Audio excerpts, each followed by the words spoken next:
We have been sold the idea that if you just wake up, if you just see yourself clearly, everything changes. It doesn't, and I learned this is hard way. I spent years doing what I thought was inner work. I journaled, I identified my patterns, I knew exactly what was wrong with me, my anxiety, my self-criticism, my emotional reactivity. I knew everything, and I changed nothing because I had awareness without the one thing that makes awareness useful. So today I'm gonna give you the 5 things that actually create inner change. Not the ones that feel like the change, but the ones that restructure how you experience yourself and your life from the inside out.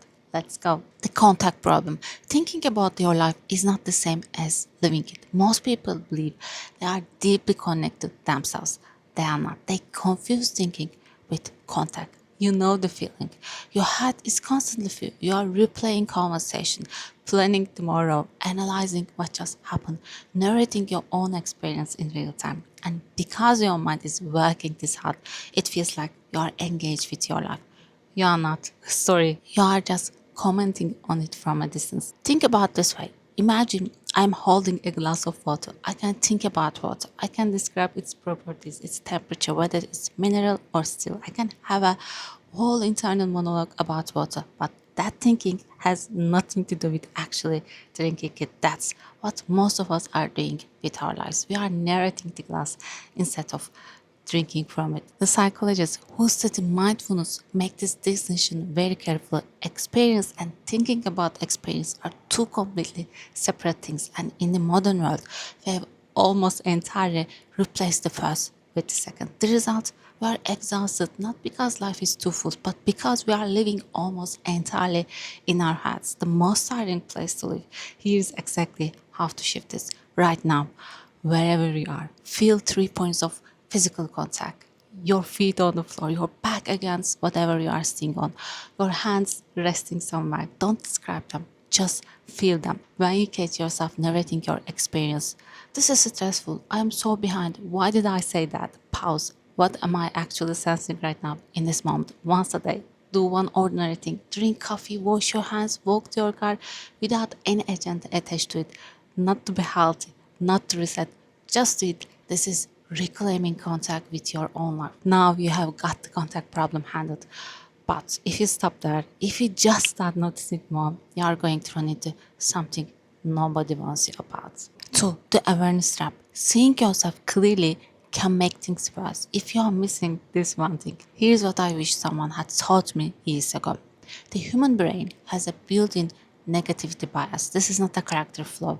This is evaluation. For hundreds of thousands of years, our survival depended on noticing what was wrong. Predators, illnesses, social threats, empty food stores. We didn't survive by appreciating sunset. We survived by understanding dangers. That wiring is still running all the time. So when you become more aware, when you start paying attention to your internal world, your brain doesn't suddenly show you a balanced picture. It shows you everything that's broken, everything that's missing, everything that's wrong with you. Most people either do one of two things with that. Option A, they turn awareness into a weapon. They see their patterns and use them as evidence for why they are fundamentally broken. I always do this. I knew I couldn't control myself. I wish I had a different childhood, had a different partner, a different life. Option B, they check out entirely. Nothing to see here. I'm fine. Let me just stay busy and not thinking about it. Neither of this is healing.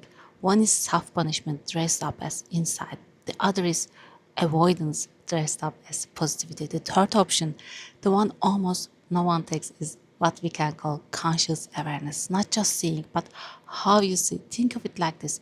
Two people, one surgeon can both see the same wound. One sees it as evidence of failure, the other sees it as information, something to work with, something that reveals what's needed. Same one, completely different relationship to it. Conscious awareness means bringing curiosity, patience, and compassion to what you notice, not to fix it, not to confirm your worst fears about yourself, just to see it clearly without flinching and without cruelty. Here's exactly how to practice this. When you catch a difficult emotion, anger, shame, anxiety, resist the urge to explain it or fix it. Instead, just name it. There's anger here. There's something that feels like a shame. Add one word, notice. I notice I'm feeling overwhelmed. The word notice creates just enough space between you and the feeling that you stop becoming it. Ask yourself, would I speak to a good friend this way about this? If the answer is no, adjust your internal voice to match what you actually say to someone you care about. This sounds small. It's not small. The quality of your intention reshapes your entire inner life over time. But even if you master this, there's a gap that most people never close, and it's the reason why knowing what's wrong doesn't translate into anything actually changing. The knowledge and doing gap. Information is not transformation. Here's the difference. We live in the most information rich area in human history. There are more books, more podcasts, more research, more experts, more frameworks for well being than any generation before us has ever had access to. And people are not doing better. Why? Because knowing and being able to do are not the same thing. I wanted to really sit with that because our culture is built on the opposite assumption that if you just learn to write things, behavior will follow. That insight creates change. It doesn't, not on its own. Here's an example. Knowing the mechanics of swimming doesn't stop you from drowning. At some point, you have to get in the water. You have to feel it. You have to let your body figure out something your mind can only describe. Inner change works the same way. You can understand self compassion as a concept. You can explain it to someone else, and still, in the moment when you mess up, when you disappoint yourself, when your life doesn't go the way you need to, the understanding disappears and the old patterns run automatically. The bridge between knowing and doing is practice in the moment, not preparation for difficult moments. Practice during them. Here's exactly how to close the gap. Identify one situation that reliably triggers your worst self talk or your most reactive behavior. Write it down. Before that situation happens again, decide on a one sentence response you are going to try. Not a long intervention, one sentence. I notice this is hard right now. After the situation, don't grade yourself on whether you did it perfectly. Grade yourself only on whether you remember to try. That's the practice. Repetition in real conditions is the only thing that rewards anything. Here's where it gets interesting because the next shift asks you to stop trying to change altogether. Acceptance is not the end of growth. It is a beginning. This is the one that breaks people's brains. We have been taught that acceptance means giving up. That if you accept something, you are resigning yourself to it forever. That self-acceptance is code for pain. It is the opposite. Acceptance is not an ending point. It is starting point. Here's what resistance to your own inner experience actually does. It keeps you in a constant state of war with yourself. You spend enormous energy fighting your anger, suppressing your anxiety, redirecting your negative thoughts, and that war is exhausting and it doesn't work. Because the things you resist, emotions, thoughts, bodily sensation, are not choices, they are your organism's automatic responses. You can't wheel them away. You can only relate to them differently.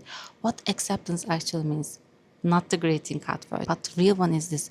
I am willing to continue even with this present. Not I love this, not I'm glad this happened, just I can keep moving while this is with me. Think of hot air balloon. The balloon rises not by adding something, but by dropping the sandbags. Every time you stop fighting an emotion and simply acknowledge is that you drop a sandbag, you get lighter, not because the feeling went away, because you stop spending all your energy trying to make it go away. Here's exactly how to practice genuine acceptance. When something difficult is present, an emotion, a situation, a thought, ask, am I willing to let this be here without trying to change it right now? Not forever, just right now. Notice the difference between tolerating and accepting. Tolerating is gritting your teeth. Accepting is genuinely turning toward it, even slightly. The question that helps, what would I do right now if I weren't trying to fight this? Ask yourself the harder question. How would I live my life if nothing about this ever changed? The answer usually shows you that you have more freedom than you have been allowing yourself. And five, letting go. Growth is not always about getting more. Sometimes it's about what you are willing to let go. We assume that becoming better means accumulating more skills, more knowledge, more tools, more habits, more strategies. But there's a different kind of growth, and in many ways, it's the more advanced form. Letting go, not as a spiritual cliche, as a practical skill. Think about everything you're holding into right now, the thoughts, you keep returning to, the expectation you are carrying about yourself, about your relationship, about how life should go, the version of yourself you feel you are supposed to be. All of it has weight, and that weight costs something. There is a Japanese concept, danshari, which roughly translates refuse, dispose, separate. The idea that clearing space isn't about emptiness, it's about making room for something real, and this applies to more than physical object. It applies to identities, to self-concept, to grudges, the standards you have outgrown, the version of yourself that made sense once but don't fit anymore. One of the most honest things you can say about attachment is this: the reason letting go feels like loss is because we have confused holding with caring. But you can love something, a relationship, a dream, a way of being, and still release it when it stops serving you or the people around you. The real self-confidence is not I can handle everything. It is even if I can't handle it perfectly, I will manage somehow.